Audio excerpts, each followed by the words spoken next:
Hello, and welcome to the Matt Lane Producer Hub. In this video, I'm going to talk about my take on what I believe to be the best USB mic for podcasting, and that is the exact mic that I use now, which is the Blue Yeti USB by Logitech.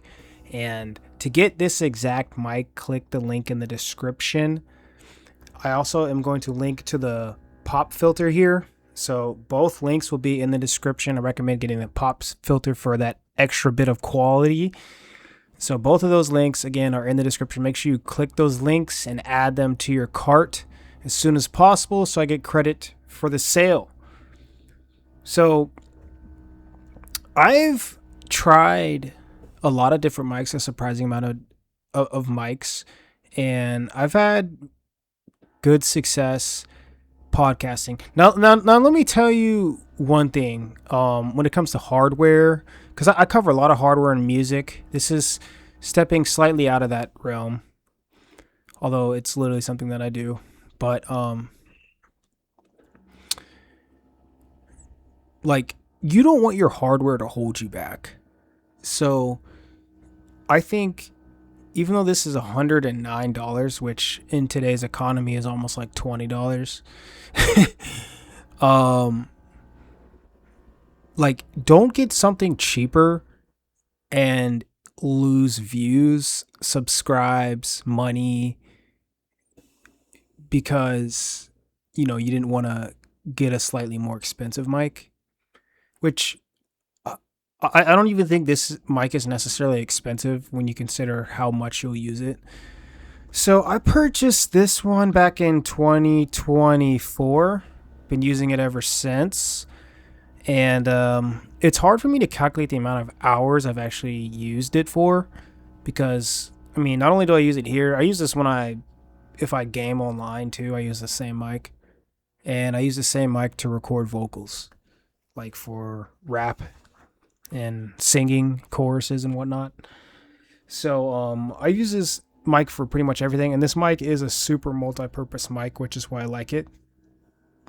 So I think the biggest thing with this mic is it sits on your table really firmly, which you wouldn't think would be a major thing, but obviously if you're podcasting or something, you don't want the mic to get like knocked over.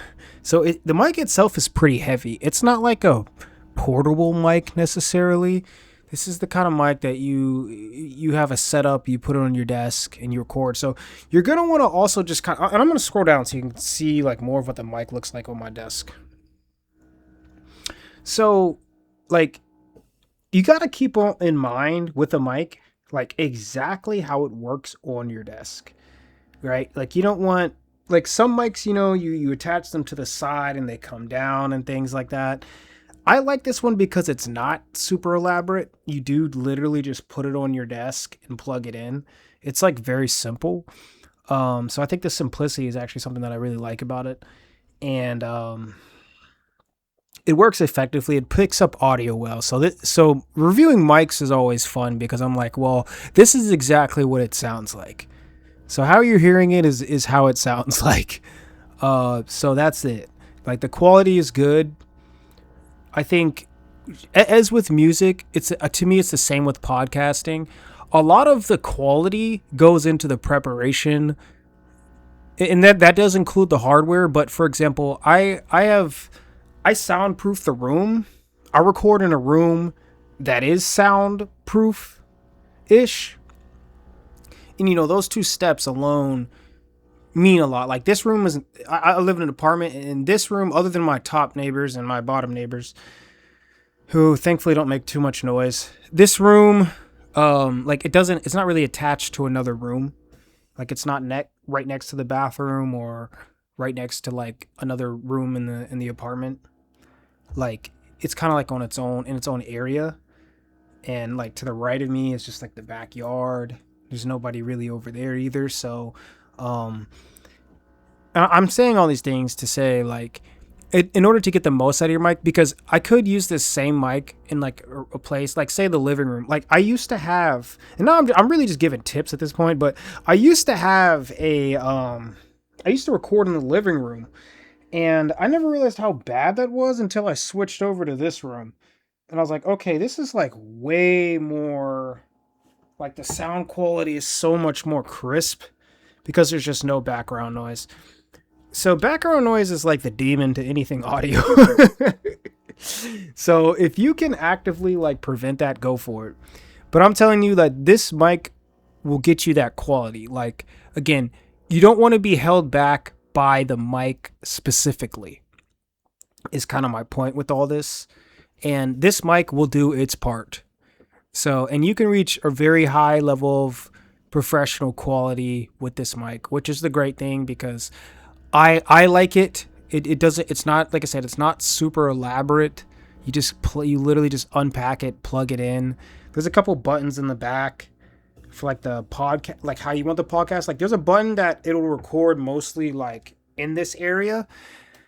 And then some will like record front and back like that. So if you're doing like an interview with somebody else or something like that. So it's neat. And this is what's also known as a condenser mic. So it'll like, unlike a dynamic mic, which is mostly used for music and vocal recording, a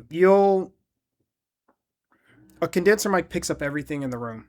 So that's good when podcasting because you don't want to like miss words, which is also why, like I said, I use it for vocal recording too, because I like that it picks up everything. A dynamic mic is good if you have background noise, especially. It won't pick that up no matter where you're at. But if you can really tame that, then this is the type of mic you want to use for sure. So I hope that all makes sense.